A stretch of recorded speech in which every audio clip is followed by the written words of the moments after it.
नमस्कार, जय Hind. Unsung facts में आपका स्वागत है। आज हम जानेंगे उन लुटेरों के बारे में जिन्होंने हमारे भारतवर्ष को लूटा। आइए देखते हैं इसी श्रृंखला में तुर्की के बारे में, जिसका सामान्य साम्राज्य था। उसका एक गुलाम अधिकारी जिसका नाम अल्पतगीन था, जिसने 962 से 963 ईस्वी तक वहाँ पे राज किया। फिर उसके गुलाम सुबुक्तगीन ने 963 ईस्वी से 977 ईस्वी तक वहाँ राज किया। अफगानिस्तान क्षेत्र की बात है ये। अल्पतगीन के द्वारा तुर्क साम्राज्य की स्थापना की गई। अल्पतगीन ने अपनी पुत्री का विवाह सुबुक्तगीन से करा दिया। अल्पतगीन की मृत्यु के बाद सुबुक्तगीन ही शासन करता रहा। अब सुबुक्तगीन के बारे में जानते हैं। सुबुक्तगीन पहला तुर्क जिसने भारत पर आक्रमण किया था। सुबुक्तगीन ने साम्राज्य का विस्तार करना चाहा। 977 ईस्वी में जयपाल, सिंधु क्षेत्र का जो राजा था, पर आक्रमण किया। जयपाल की पराजय हुई। महमूद गजनवी, अब इसके महमूद गजनवी के बारे में जान लेते हैं। सुबुक्तगीन का पुत्र, यह सुबुक्तगीन का ही पुत्र था, सुल्तान की उपाधि धारण करता था। सुल्तान शब्द खलीफा की सेनापति के तौर पे था। सुल्तान जो शब्द था उसका मतलब था जो खलीफा है ना इनका, उसका वो सेनापति है। और इसमें थोड़ी धार्मिक भावना जुड़ जाती थी, इसलिए इसके साथ जो लोग लड़ते थे वो धर्म के नाम पे लड़ा करते थे। धर्म का मतलब मजहब, वो धर्म तो है ही नहीं, वो मजहब है। जिसमें कट्टरता होती है वो मजहब ही होता है, धर्म नहीं हो सकता। इसने कसम खाई कि जब तक जिएगा हर साल भारत पर आक्रमण करेगा। भारतीय धन संपदा को पाने के लिए और इस्लाम का प्रसार करने के लिए इसने भारत पे 17 बार आक्रमण किया। इसका पहला आक्रमण 1000 ईस्वी से 1001 तक, पहला आक्रमण जयपाल पर पेशावर जो है वो पुरुषपुर पहले बोला जाता था, मैं तो पुरुषपुर बोलूँगा उसे।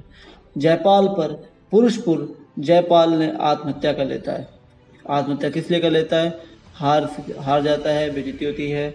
वहाँ के राजाओं से वो मदद मांगता है, लेकिन सेना टाइम पे पहुँच नहीं पाती और जयपाल हार जाता है। और शर्मिंदगी की वजह से, सम्मान खो जाने की वजह से वो आत्महत्या कर लेता है। 1005 ईस्वी में अब्दुल फतेह दाऊद पर आक्रमण किया इसने, मुल्तान पर, और अब्दुल हार जाता है। 1008 ईस्वी में आनंदपाल जो जयपाल का पुत्र था, इस पर आक्रमण किया। आनंदपाल को भी हरा दिया जाता है। इसमें कन्नौज और उज्जैन के राजा भी साथ में लड़े थे। 1018 से 1019 तक राजपाल पर हमला किया गया। जो कन्नौज का राजा था, राजपाल, उस पर हमला किया जाता है। राजपाल अपना क्षेत्र छोड़कर भाग जाता है और चंदेल वंश के राजा विद्याधर ने राजपाल को मार दिया। जो चंदेल वंश के राजा थे एमपी के, उन्होंने विद्याधर को मार दिया, कि इसको राजपाल को मार दिया।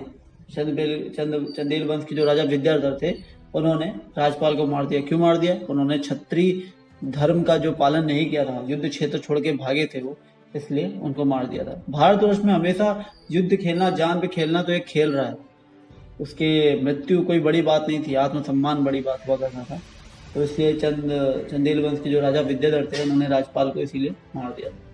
अब जब ये मार दिया तो ये खबर पहुंची महमूद गजनवी के पास कि इसलिए मार दिया, तो वो उसको ईगो प्रॉब्लम हुई। तो फिर वो आया 1021 से 1022 में, विद्याधर पर आक्रमण हुआ, लेकिन वो हार गया। कौन? महमूद गजनवी। उसके बाद उसने ट्राई किया और उनसे संधि कर ली कि हम आपसे व्यापार करेंगे। 1025 ईस्वी में सोमनाथ मंदिर पर आक्रमण किया इसने। जब ये, इसके लिए बहुत ही एक कहानी फेमस है। राजस्थान के एक बहुत महान पुरुष थे, वो राजा थे, उनके पास इसने अपने दूत भेजे, क्योंकि उनकी जब ये सोमनाथ मंदिर तरफ अटैक कर रहा था, तो आज उनकी पूजा होती है राजस्थान में, तो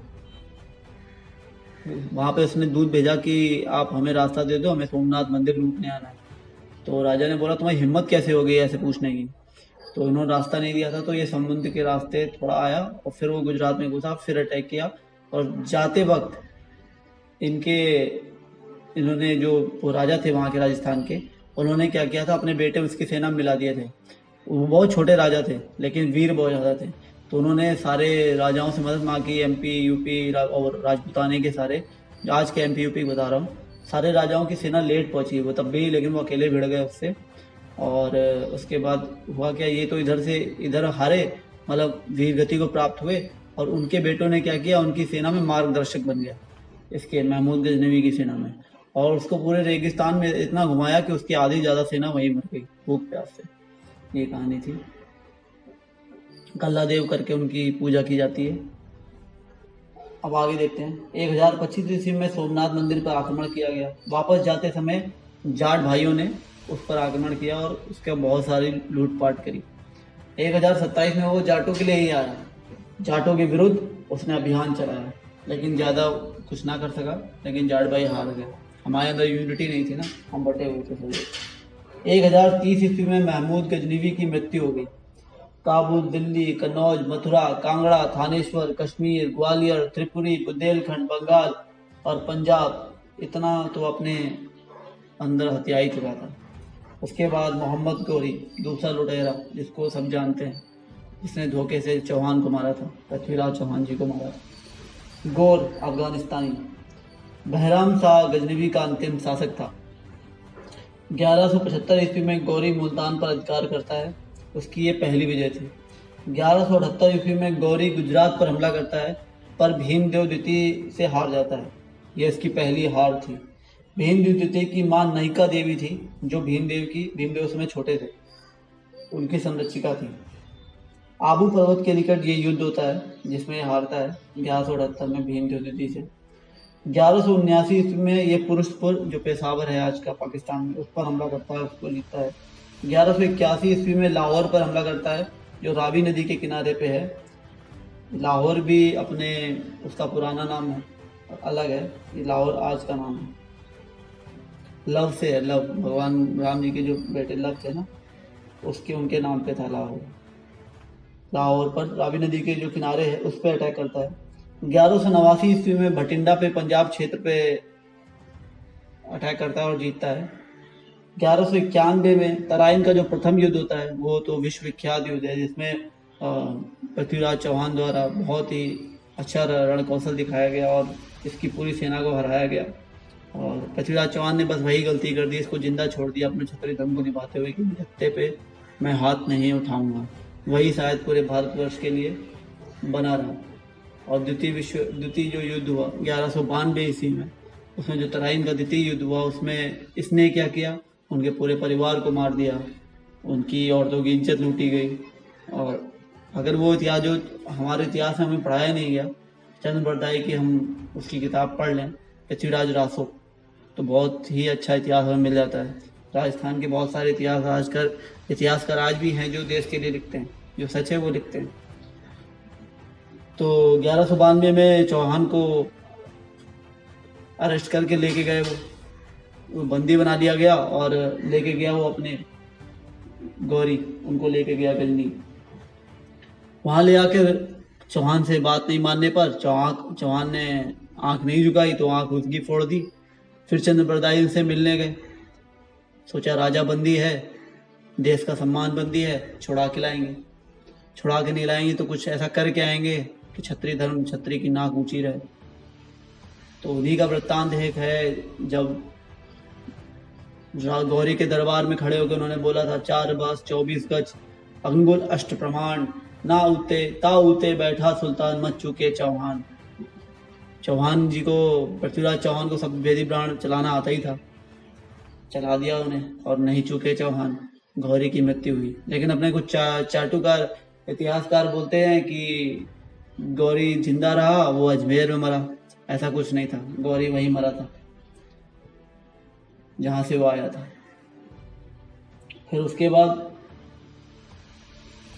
कुछ इतिहासकार ये भी बोलते हैं कि दहलीवाल सिक्के करके गौरी ने चलाए थे, दहलीवाल सिक्के।